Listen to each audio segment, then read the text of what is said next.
Well, good morning and welcome back to the final episode of season 2 of Not Done. And as you can see here, it's a family affair with this podcast. And exactly 1 year ago, I made the difficult decision to step away as CEO of Remington Hospitality after 8 great years. And if you want to hear the reasons for that, feel free to check in the first episode of Not Done that's on Spotify only. In this season 2, and with our last episode with Chip Conley, I want to first and foremost thank all our listeners. Thank you for tuning in every week with me. My producer Pam and I have decided to take the summer off and enjoy some family time, but stick with us. We'll be back for season 3, which kicks off September 1st. We've got Danny Meyer, who's got his second book coming out in September coming on. Reggie Agarwal of C-Vent. And I also want to return with an update on what's next for me career-wise. So we are far from done. We are not done. And here's Chip Conley. Well, welcome back to another episode of Not Done. I'm Sloan Dean, and today I've got the pleasure of having Chip Conley on the show. And for those of you that don't know Chip, he founded Joie de Vivre. Did I say that right? Or did I mess? Joie de Vivre. I apologize. He just told me, product of being from the South, which started in San Francisco's Tenderloin district, then eventually built up to the second largest boutique hotel brand, and it now is part of Hyatt post-acquisition. And then you may know Chip, he actually worked at Airbnb, where he was the modern elder, if I'm saying that right, to Brian That's right. and the leadership team. And then most recently has founded Modern Elder Academy, which I can't wait to hear more about because I don't know a lot about that. But teaching the world's first midlife wisdom school, which sounds incredible. So, Chip, thanks for being on today. Welcome to the show. Thank you. Great to be here. Yeah, so I guess let me tee it up with you're 26, you're in the Tenderloin district in San Francisco. What made you think about starting a hotel brand? I graduated from Stanford Business School at 23, so I was pretty young when I got my MBA. Went to work for a real estate developer in San Francisco, was project managing a huge adaptive reuse project, and I wanted to do something a little more creative. There was a guy named Bill Graham, famous concert promoter based in San Francisco. And one day he just said to me out of the blue, Sonny, you know what this town needs is a good rock and roll hotel. Truly, he said that to me. What year was that? That was 1986. Okay. So mid 80s. And I was, 25 at the time. And I'm like, okay, yeah, I'd love to buy a hotel, motel and renovate it and turn it into a rock and roll hotel. That sounds great. So I wanted to actually have our company do it, the company I was working for, the developer, and they had zero interest in that. And so I decided to go out and buy a broken down pay-by-the-hour motel in a tough neighborhood. And I raised $1.1 million. I mean, these numbers are crazy when you think about it, but it's 40 years later. $800,000 of it was my purchase price because it was in bankruptcy. And it had a 40-year lease. So it was a 44-room motel on an acre of land, all the rooms facing a central courtyard, swimming pool, and restaurant. And so I bought it for $800,000. I renovated it for $200,000. And I had $100,000 in the bank for working capital. And that's really how the Phoenix, my first hotel, got started, with a $1.1 million syndication of, going out and raising money from people. That's how it started. And I called the company Joie de Vivre because it means joy of life in French. And I wanted to create a company based upon joy. Interesting. So you ran that, I think, for 24 years, grew it into 52 properties. You were an icon of lifestyle boutique before Kimpton was Kimpton, before.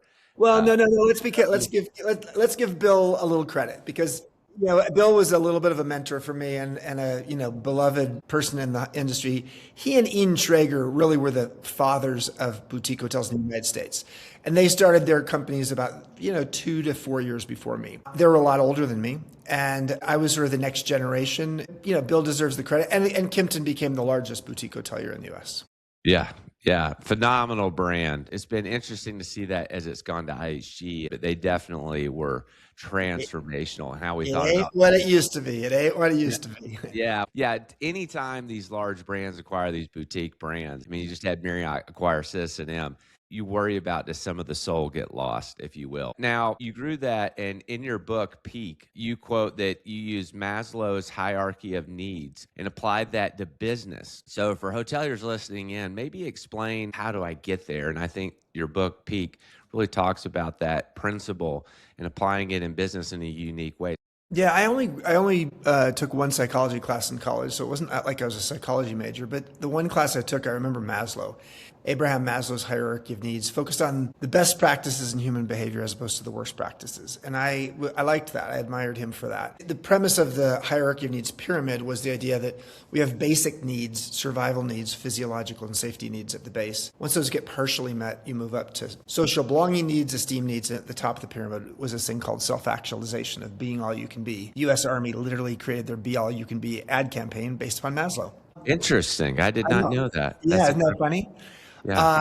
So long story short is in 2001, 2002, the dot-com bust and 9/11 really shocked the hotel industry, and especially in New York and in San Francisco. Between 9/11 in New York and the dot-com bust in San Francisco. Our business was really in trouble. And so I, somehow reacquainted myself with Maslow's pyramid. And I started thinking well, if companies are full of humans and there's a theory around the hierarchy of needs for humans, is there a hierarchy of needs for employees and maybe even customers and maybe investors? And so that's really how the Peak model got started. It was in a troubling time for the business. At that point, we had 21 hotels all around the Bay Area. We're not geographically diversified, so we were in trouble. And I used the theory to sort of say okay, guys, my leadership team, let's see what we can do with this theory and apply it to our company. And I'm really proud. I mean, our team did a really great job creating these three pyramids: an employee pyramid, a customer pyramid, and an investor pyramid. And at the end of the day, we between 2001 and when we started hatching the idea, and 2007, we tripled in size, and 70% of our hotels gained market share, which is unusual. Usually in a downturn, it's the chain hotels that gain market share, and the independents struggle. We sort of broke that mold. So and then I ended up deciding to write a book about it, and which came out in 2008.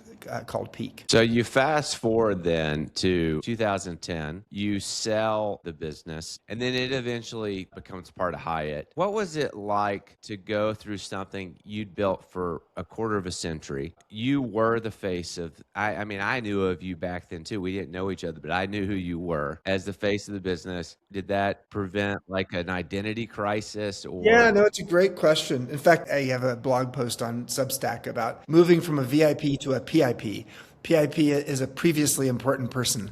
I'm going to steal that. I love that. Yeah, you're welcome to. So I think there are a lot of things that were going on there. I loved running that business and starting it, founding it, 52 boutique hotels around California, 46 of them in the Bay Area or Northern California.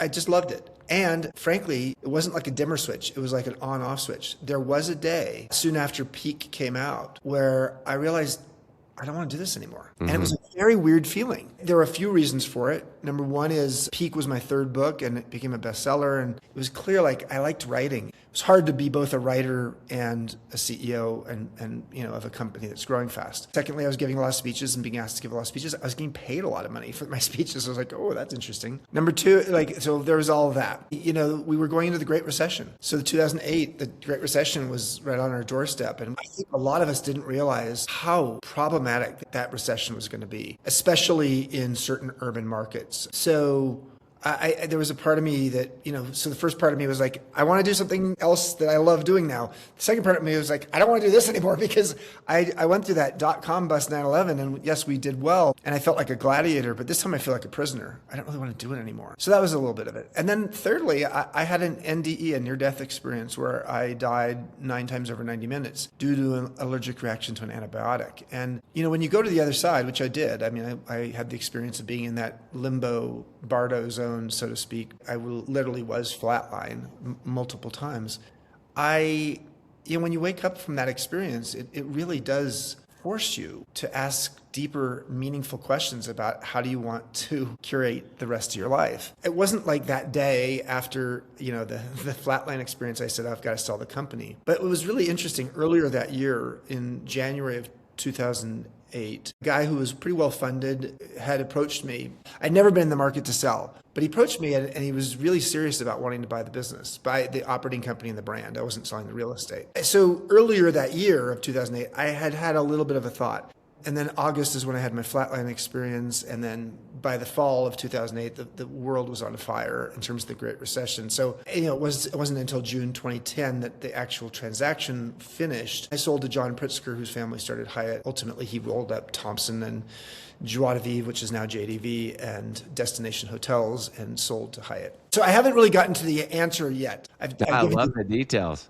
Yeah, now I've given you just sort of the background. Because I had the flatline experience, it really gave me time to really dwell on this idea of who am I and what do I want to do next. Most people don't get that opportunity. I mean, most people, you don't have this sort of like shock to the system.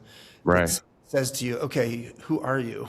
And if you die tomorrow, is this what you want to be doing? I was intent on shifting how I was living my life. So when it got announced in the Wall Street Journal in June of 2010 that the transaction has gone through, and literally I was on the New York Stock Exchange ringing the bell for a friend of mine's company. A lot of people were shocked because, for 24 years, I was the face of the company.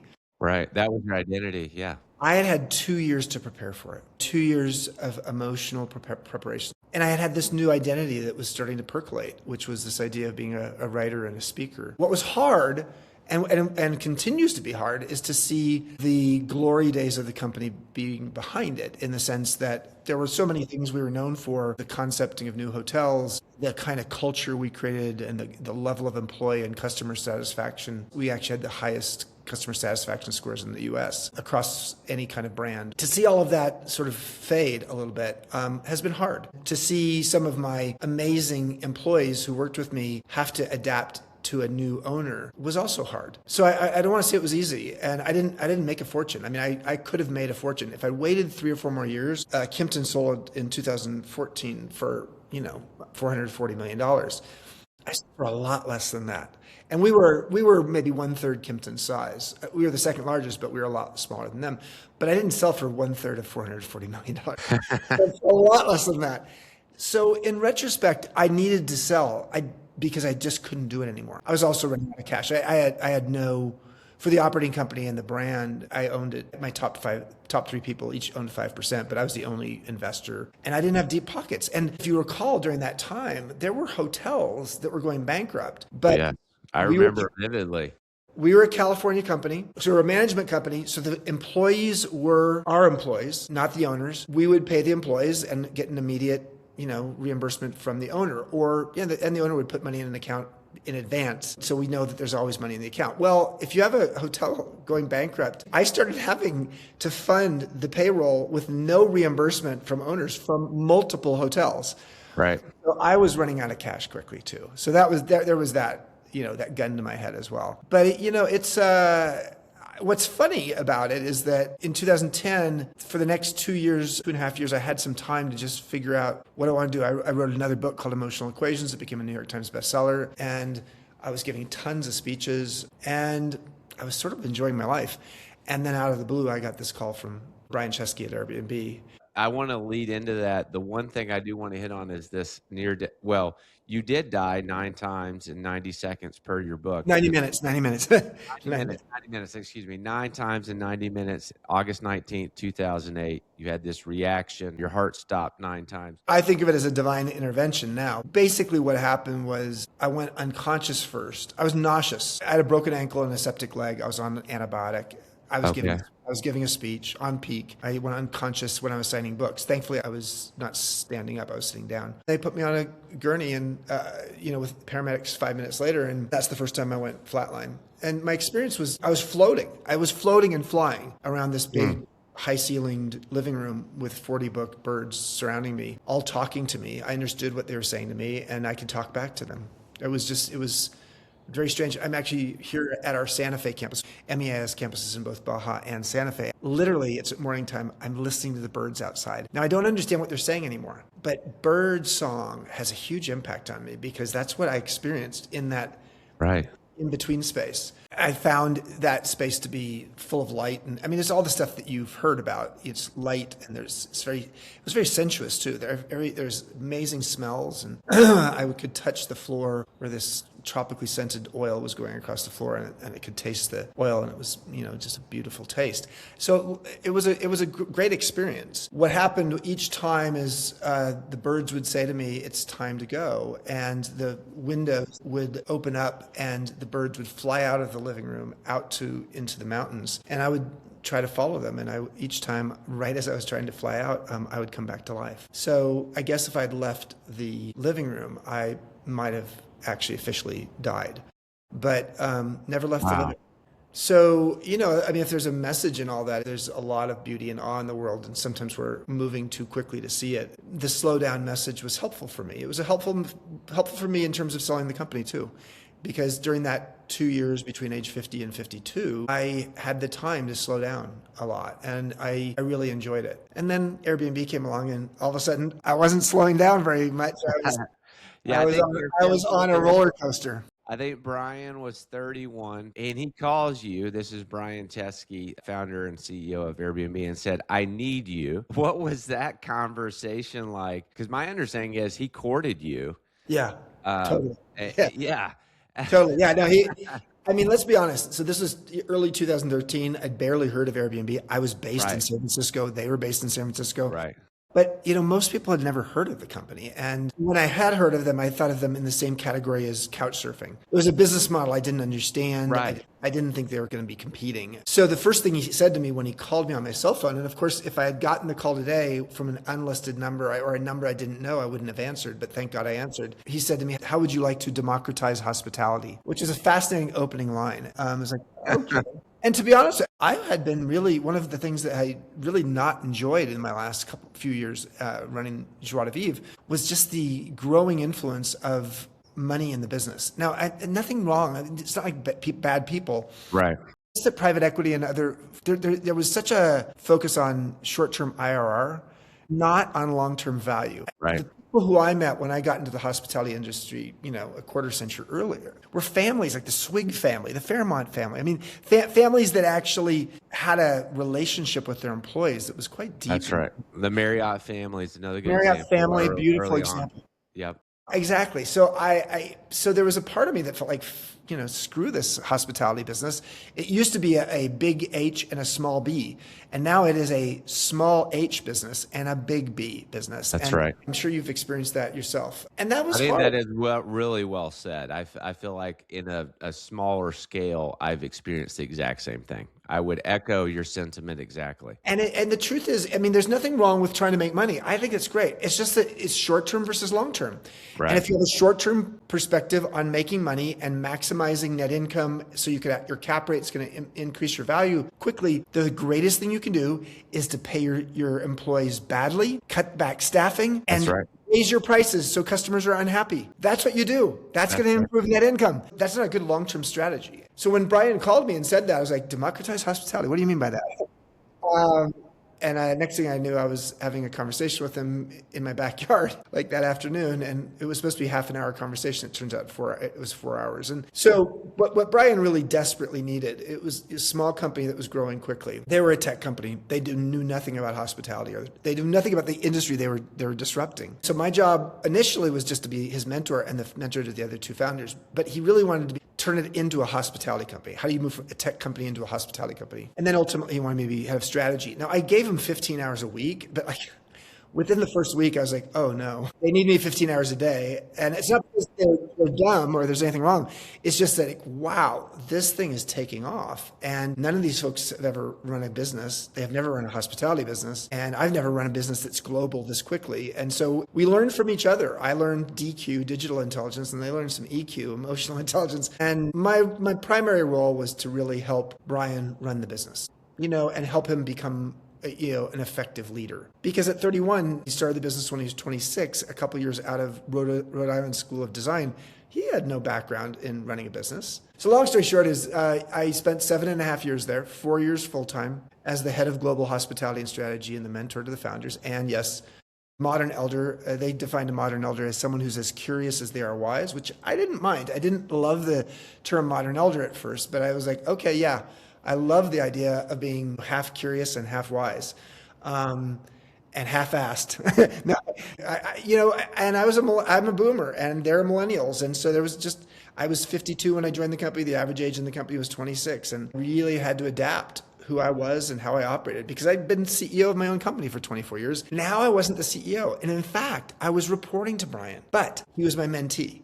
So I was reporting to my mentee. Now that sounds that? Yeah, that's not a common reporting relationship. How did you thread that needle, if I you had to will? right size my ego. There were a lot of things I had to do. I did have to right size my ego. I was used to, in the Joie de Vivre era, of being in a very, small way, the Richard Branson of the company, the face of the company. Now I was the guy that, not the sage on the stage, I was the guy on the side. I was the guy behind the scenes. My job was to help the 3 founders to be as successful as they could be and the best leaders they could be. So I really had to sort of get used to the idea that I was in the background. And that took a little while. There were times in the company I really didn't agree with the decision Brian was making. And that was hard. But there's a relief and a freedom in that too, because he had to live with the experience of that decision rather than me. He was a fast learner. One of the things I had to learn was how to be a mentor and an intern at the same time, what I call a mentern. I had to intern on some things, learn things like, the tech business, while at the same time mentor on a bunch of other things. So what I learned with Brian is you mentor privately. You don't tell Brian in the middle of a leadership meeting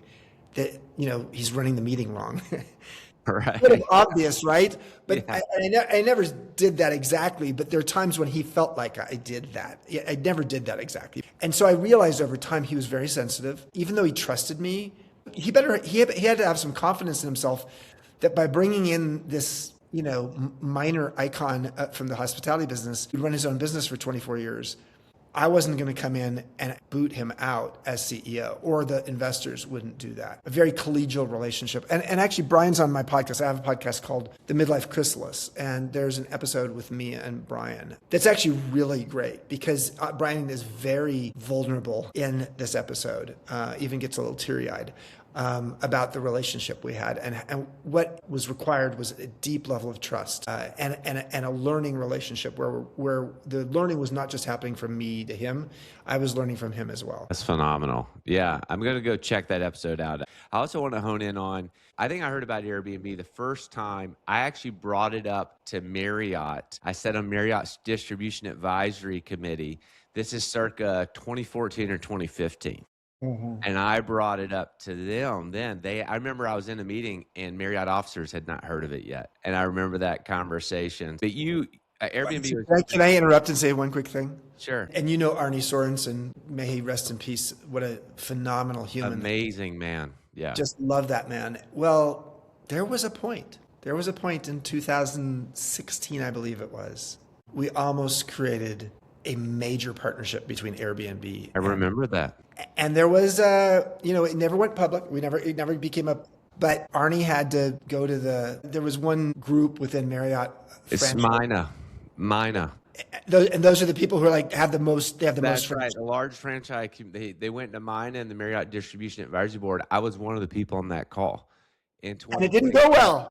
It did not go well. I actually was neutral on it and said that we should figure out a way because this is the future. And I actually you had Manaz Abji, who was the head of asset management at Host, was incredibly negative. You had Corey Oates, rest his soul, the owner of OTO, was super negative on the deal and came in and basically threatened. They were like, hey, we're not open to this.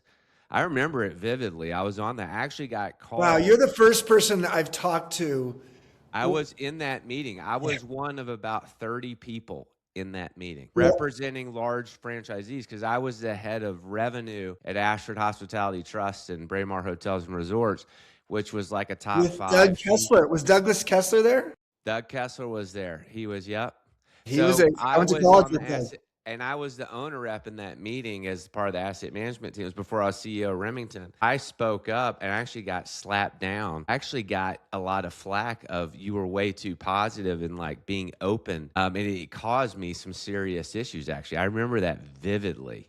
Okay, so here's the background story on this. And so this is, hey guys, for you guys watching or listening to this story's never been told on a podcast, because I've never told it elsewhere. Partly because it's a very inside baseball kind of thing. It's like but also for a long time I was very cautious about talking about it because back then I just didn't want to mess up the relationship. Arnie continued to be a good friend of mine, and Brian really liked Arnie a lot. But Arnie came, we'd spent 6 months negotiating this deal, how it was going to work, et cetera. It was very encouraging because Arnie got it as the CEO of Marriott that this little company was going to grow up and, as it turns out, become the most valuable hospitality company in the world, and surpassing Marriott's valuation. But it was still early enough where I don't think Gandhi famously said when he was trying to make India independent, first they ignore you, then they ridicule you, talking about the British. First they ignore you, then they ridicule you, then they fight you, and then you win. So we were in that stage when Arnie was presenting. Getting goosebumps, by the way. I actually quoted that. Oh, Jesus. To that group, is that at some point you can't fight the inevitable. Yeah. Well, we were sort of at that point, the ignoring had happened. And when I joined in early 2013, people looked at me like, what the hell are you doing? That company's going nowhere. But by 2015, I think that's probably when we started to talk to Arnie late in the year.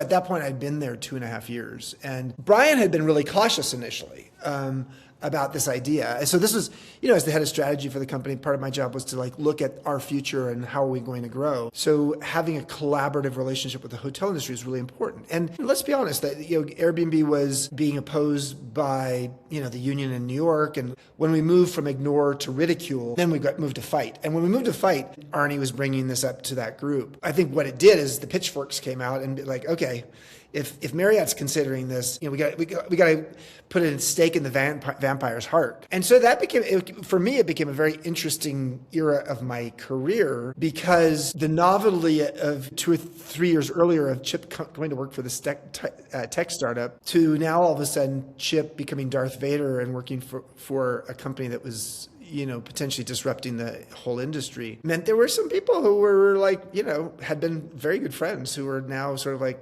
pissed off. What I was trying to do was actually build a bridge. And whether it was with the Highgate guys or there are a lot of different owners who sort of got us and understood, right. And they were a little bit more forward thinking. And so we build relationships. I'd go to breakfast with Brian, me, and the Highgate brothers. And I felt like we were making some progress. And when things went south with Arnie, that was actually, I think, before Starwood had hacked. Yeah, it was before the Starwood transaction. It was before the Starwood transaction. So Starwood all of a sudden ended up on our doorstep and said, we've heard in through the grapevine that you were going to do something with Marriott. We want to do something with you. But at that point, Starwood was in a very fragile place at that point. So trying to do something with Starwood was not going to be easy because their CEO was not necessarily going to be there forever. So long story short is that my time at Airbnb was fascinating. I ended up writing a book called Wisdom at Work, The Making of a Modern Elder based upon that. The Modern Elder Academy, MEA, rose out of that experience because what I learned from that experience was wow, there are a lot of people in their 50s who are feeling like they're over the hill, but no, maybe your career is actually starting to crescendo at that age. And how do we create more intergenerational collaboration so that people can learn from each other? How do we help people navigate transitions in midlife and cultivate purpose? And most importantly, learn how to own their wisdom. So that's how we got to where I am today, which 8.5 years ago, I started the Modern Elder Academy, MEA. But let's not finish the Airbnb story before you're ready. Well, I could go on and on about that Marriott conversation. I have to give a little more inside baseball. I think I was the only person that spoke up on that call that was neutral or slightly positive. I actually had Manaj Abji at the time was the head of asset management. He's retired now. He's the head of asset management host. Called the head of asset management at Ashford, a guy named Jeremy Welter, who has left the industry, worked for Doug Kessler, and he was my boss, and basically said, you should not have Sloan on these meetings because he's misrepresenting the owner's perspective. And I'll never forget that. Actually, it caused a at the time, I think I had just been promoted to senior vice president. And it was one of those things all of a sudden the wolves were out. I should have hired you. Yeah, maybe. You did fine. You did fine, my friend. You did fine, Sloan. It's so interesting to hear it from the other side. Anyways, so we fast forward the Airbnb story, obviously transformational. You then were diagnosed with prostate cancer. Yeah. Yeah. I think you've written that you thought you could outrun cancer, and I'm quoting you. 6 years later, you're stage 3 after 2 surgeries. Yeah. Um, I think Two 36. surgeries, 41 radiation sessions, Oof. 36 sessions over the course of Oof. a couple years ago, and then five sessions that just ended 3 weeks ago. Yeah, and you're living through that now. Hormone depletion therapy, basically taking my testosterone to zero. Not been easy, but again, in some ways at 65 now, unlike when I was 47 and I had my flatline experience, it's an alternative way of facing death. I faced death there in a moment and happened all very quickly over 90 minutes. And then and it was an allergic reaction. This time it's more chronic. I mean, okay, I've got metastatic cancer that's actually spread through my lymph system. I don't have a prostate anymore, but I have prostate cancer, which means, guess what? It's in my system. So I have a sense of urgency. I call it holy urgency, a sense of calling in what I'm doing. And that's really important to me. Is another Gandhi quote was, live as if you're going to die tomorrow, learn as if you're going to live forever. And that's sort of how I live my life. Wow, that's really powerful. Combination of learning and living and loving. So I'm just sort of in a place where I'm observing it all. Last time I had never prepared Joie de Vivre to have a succession plan. Partly because it was my identity, partly because it was, I had ego attached to it, partly because I was so young. Yeah, of course. Now I'm, preparing a succession plan for MEA in such a way that, I've got, a year and a half ago, I stepped down as CEO and our CMO became CEO, and the leadership team operates without my influence. I'm executive chair. I'm still pretty actively involved, and I teach a ton still, which I love. We do about 150 public workshops a year, and that are multi-day, like 5-day public workshops, and about 50 to 60 private retreats per year on our 2 campuses. So that's a lot, and I teach a lot of those. But long story short is I'm living my life now knowing that I need to prepare for succession no matter what. Yeah, and I mean, I always love the quote too of, you want to get something done, ask a busy person. I mean, you're going through substantial cancer treatment. You've written all these books. You've had businesses. You now have the Modern Elder. How do you? I mean, and your energy level seems great. I mean, today, Dark chocolate. Okay. Chocolate. Dark chocolate. Okay, I was going to say that's the solution. Special coffee. No, I actually don't drink coffee. Interesting. I can't do caffeine. Caffeine messes with my system. But I do a lot of dark chocolate. If you're doing things in the world that you feel gifted to do, it's hard to put it down. Someone could call that a workaholic tendency, but it's not workaholism if it's compulsive and if it's meant to distract you from something else. That's what addictions are, whether it's alcohol, drugs, sex, whatever it is. It is meant to distract you from something else. And I don't feel that way. I feel a sense of calling, which is better than a job or a career. So that's what I feel. Yeah, I am very committed to what I do. At the end of the day, I want to feel like I moved in my life from the return on investment ROI to the ripple of impact ROI. The ripple of impact meaning, how did I send ripples out there in the world in a positive way? And that's why, half the people who come to MEA, we have 9,000 alumni now from 60 countries. Wow. Who've come to either one of our 2 campuses, and half of them have been on some form of scholarship. So I want to help people who are in midlife. Midlife is 35 to 75, but the core of midlife is really 45 to 65. I want to help people in midlife make sense of who they are and what they want to do with their life. Because another story I haven't mentioned on the podcast here is that when I was going through my hard time in 2008, I lost 5 male friends to suicide. Over the course of 2.5 years. Yeah, that's rough. Just 42 to 52. 3 of the 5 were entrepreneurs whose businesses went out of business during the Great. Their identity was too attached. Right. So in many ways, I mean, MEA is not suitable. If someone's suicidal, don't come visit us. There's lots of other resources you should go to. But the steps towards a person getting to a place of feeling depressed, or the steps toward a person feeling stuck, bewildered, anxious, this is why the midlife crisis and the U-curve happiness research that shows that 45 to 50 is the low point for life satisfaction. This is why, something like MEA, a midlife wisdom school, is needed. I was a disruptor as a boutique hotelier, and then I was a disruptor at Airbnb. Once again, I'm a disruptor. And this time I'm a disruptor on two counts. One is, how do we disrupt higher education and universities such that they recognize that having really great programs for people in midlife is valuable? And so we're working quite closely with a lot of universities on that now.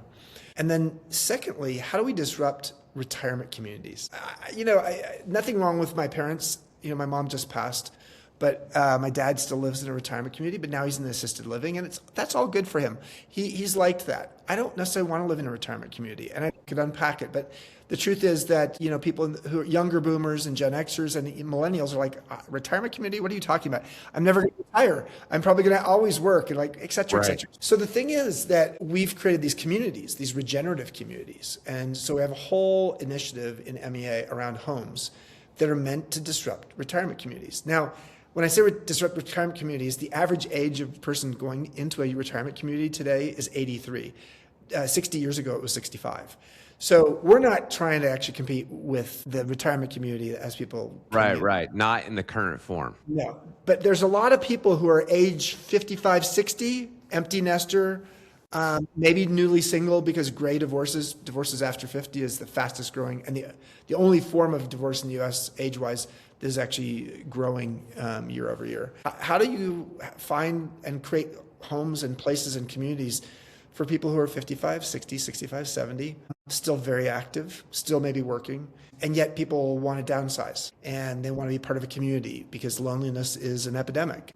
So leaning into the Modern Elder Academy, MEA, as you call it, help frame out for folks, what is that experience like? We are dedicated to helping people reframe their relationship with getting older and navigate the transitions of midlife. There's a term that we coined that we also trademarked called TQ, transitional intelligence. We know about IQ and EQ. There's a thing called TQ that we've created, which is the idea of how do you navigate transitions effectively, which is an important modern skill because the world is constantly changing. Both my grandfathers literally had one employer their whole lives, two different employers, 40 years, both of them. And today the average person has 13 employers over the course of a life. Bottom line is, how do you help navigate transitions? And so the curriculum for a 3-night, 4-night, or 5-night program, and it's residential it's like, I think the New York Times said, it's like the Four Seasons meets Blue Zones, the longevity folks, meets the Sloan Institute, which is a famous retreat center in Big Sur, California, that I used to be on the board of. It's like a luxury retreat center dedicated to helping people make sense of what they want to do with the second half of their adult life. And our programs, we have lots of famous teachers, everybody from Arthur Brooks to Elizabeth Gilbert, to Michael Franti, the musician, to Dan Pink, David White, the poet. But it's also about asking bigger, deeper questions. Like here's a classic question. That's an MEA question. 10 years from now, what will you regret if you don't learn it or do it now? Now, the reason that's a classic question is because at age 20, at 25 years old, the question is not very meaningful because, at 10 years from now, you could go do it again. You can go learn it then. Right. But as you get older, some windows start closing. And we help people to understand, how do you create wiser teams? In the era of AI, knowledge has become a commodity and wisdom has become the scarcity. And so what does it mean to be wise versus being smart? How do you create a wise company and a wise leadership team? We do all kinds of programming around that. Our biggest corporate account is YPO, Young Presidents Organization. We tons of YPO retreats. I come back to a comment you made earlier that 45 to 50 is really a period of time where people are not as fulfilled. It's like an inflection point in the middle of your life. And it makes me think about what is the causation of that? I guess you've lived enough of the life that you can look back and have regret, and you look forward and it gives you that anxiety of, like you said, you're running out of runway. Yeah. Have I done enough? Is that kind of a reframe that's accurate? That's yeah. what I love this. You've got to come to one of our workshops. I mean, I'm a YPO, or I'm one of the founders of YPO DFW. Shout out to my brethren if they're listening in. I was just thinking we got to come down. I'm gonna have my form retreat down in Baja. You should have form retreat or a chapter retreat or a spouse retreat. Yeah, we do all those. So what's going on from 45 to 50? Well, what's really going on is Exactly. Brene Brown calls it the midlife unraveling. There's a ravel, you have a ravel of expectations of your life, and either you've accomplished things at 45 to 50, and then you're asking, is that all there is? Or you haven't accomplished them. You had expectations, and disappointment equals expectations minus reality. And your expectations were better than your reality, and therefore you're disappointed. And there's a sense of, in some cases, yes, that time is running out. That's one piece of it. Another piece of it is mortality. You start to say, like, okay, I may have fewer years ahead of me than behind me. You start to deal with physical issues. For women, the hormonal issues around perimenopause and menopause. For men, something called andropause starts to kick in. You don't know it necessarily. It's much more subtle. Right. There's also often a sense that there's a success script that defined how you're going to live your life. And you realize, like, that's not me anymore. And you feel stuck, whether it's in a marriage or it's in a career or in a community of where you live. 45 to 50 also is very much sandwich generation period. If you have kids, you also may be taking care of older parents, so you don't have much time for yourself. So the data is really clear. I mean, and our MEA program is based upon academics that we work with from Stanford, Harvard, Yale, and UC Berkeley. I just turned 45, so it is time for me to come to the academy. Well, it is time for you to come. Yeah, exactly. So, yeah, come on your own. Come with your wife. Come with your forum. I mean, we do it all. Well, I know I only have you for the hour. I could talk to you for hours on end. I want to be respectful of time, and we always like to do a bit of a rapid fire here at Not Done. So we'll move into that. I'll throw you a fun one to start with. Best hotel you've ever stayed at? There's a place called, it used to be called Begawan Giri, and now it's one of the, Where is it located? It's in Bali, and it's where two rivers come together, and wow. Como Shambhala, that's what it's called, Como Shambhala. I don't know that it's as good as it used to be, but boy, was it the best hotel I ever stayed in. Worst career advice you ever received? I think the worst career advice I ever got was go work for Morgan Stanley after business school. I worked for them between my first and second year for the summer in New York, and I did well, and they liked me, and they wanted me to come back and gave me 2 offers, but I would never have made it as an investment banker. It was just not my thing. Yeah. But my mom gave me that advice because, they're going to pay me a shitload of money. I just said no. A book that maybe helped change your life, or maybe even a business book that maybe you'd recommend to our leaders? Well, the leadership book I recommend is not a leadership book, and it's called Man's Search for Meaning. Man's Search for Meaning, Viktor Frankl's book he wrote after he was in a concentration camp in World War II. And wow. It's all about agency. How do you find agency in the worst of times? So I am adding that to the list. Brian Chesky in 3 words. Driven. Fair enough. The boutique or lifestyle hotel era dead, or has it just been co-opted? Because it's been co-opted.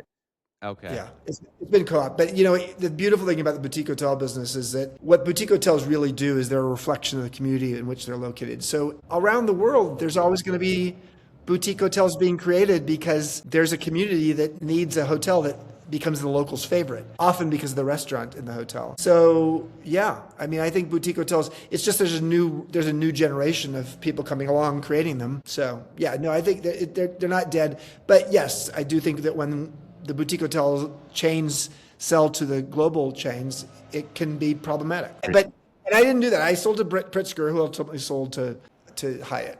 One thing now, being 65, that you would tell your 45-year-old self? The good times and the bad times do not last. So, in good times, prepare for the bad times. And in the bad times, do know that there are opportunities. Some of my best real estate purchases happened during the bad times. And, there's real opportunities during that time. For those listening in that maybe feel stressed or burned out, or besides dark chocolate, what would be some suggestions you'd throw out there for folks? Find what works for you. For some people, it might be going for a walk with your dog in nature every day. You do that. And for others, it could be being at the gym 3 to 5 days a week.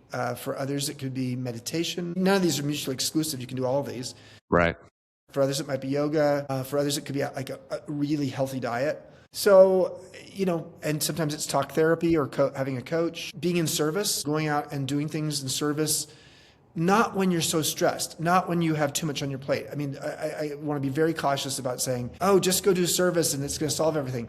If you don't have any space in your life, going out and doing service could actually be worse. Having said that, the nice thing about doing service is it actually takes you out of your own ghetto of the ego and your mind and allows you to see someone else who is being benefited by your service. There's an amazing quote from a Indian philosopher named Rabindranath Tagore who said, I talked about basically, I thought life was joy. Then realized that life was service, and then I realized that service was joy. That's not the exact quote, but it's close. I love that. Well, Chip, you've been so gracious with your time. Thank you for being on. Chip Conley, what are you not done with? I'm not done with MEA. I'm very clear that the idea of midlife wisdom schools, 20 years from now, people will look back at this and say, like, of course. Today, it's like, everything I've done. I was one of the first glamping developers. And like 7 years before the word glamping existed. So I tend to do things before the wave is hit. And so I stand up on my surfboard a little too early. First one through the door gets a little bloody. Yeah, you can. And you can look stupid. But I don't mind looking stupid as long as I'm enjoying what I'm doing. Well, thank you for being here, Chip. I really appreciate it. Perfect. Thank you. Thank you.